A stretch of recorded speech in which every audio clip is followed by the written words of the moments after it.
का करी लड़की के, कैसे चली एकर जिंदगी कुछ समझ में नहीं आवत। हम तहर मोबाइल पे एगो लड़का के फोटो भेजता नहीं, देख लिया, बहुत बहुत सुंदर लड़का बा। वैसे छपरा में कहाँ घर पड़ेला था? रसूलपुर चट्टी ढाना डी। अच्छा, वो खेसरिया का गांव में जिनकी यहाँ की बकरियां भी गाना गाती हैं।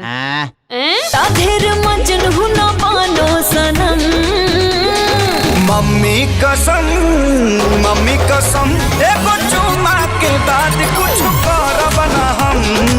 मम्मी कसम एगो चुमा के बाद कुछ करब ना हम। मैं जो भी बातें करूंगा घुमा फिरा के नहीं करूंगा। सीधी करोगे और सटीक करोगे। पापा जी, दामाद जी, पापा जी, दामाद जी, दामाद पर और सुपर से भी ऊपर बा। हीरा बा हीरा। वाह बेटा वाह। बापे जन्म कबो न सोचले होखबो कि हतना गुदगर गदा पर सुहाग रात मनाइबो वो लंदन में। तके तनहने मता देवता फेरनी तोहराया से हो। शादी ब्याह के बाद ये सब जनरल काम है सुहाग रात, वो करे के चाहिए, फायदा रहे। उपासे रही का गिलभ के लगन में हमार चलता घरवा से हो। उपासे रही का कुछ ना दिखला है ना? और सब तो ठीक ठाक बा, लेकिन जौन होटल बा ना बहुत सही जगह बा। का भइल? पापा जी कुछ कैश पैसा के जरूरत बा हमके। कितना पैसा चाहे? जी कितना बावे? 100 पाउंड बा। चाहे देता नहीं लगे। उसको झूठ बोलने के अलावा, पैसा लूटने के अलावा कुछ नहीं आता।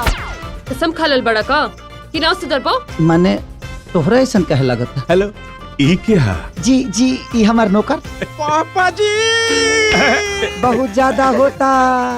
हम यहाँ संतोष करे नहीं की आई, माल कमाई आयल बनी। बाबू हाँ तोहरा का लागता कि आग में सिर्फ तू ही जल रहा है बड़ा का।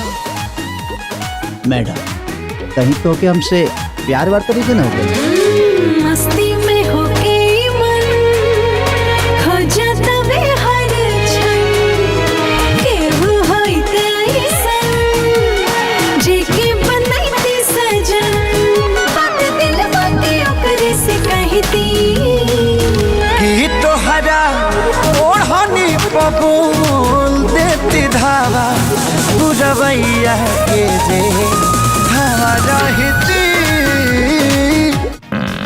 टॉयलेट की बदबू कहाँ से आ रही है? मत मत मर जो।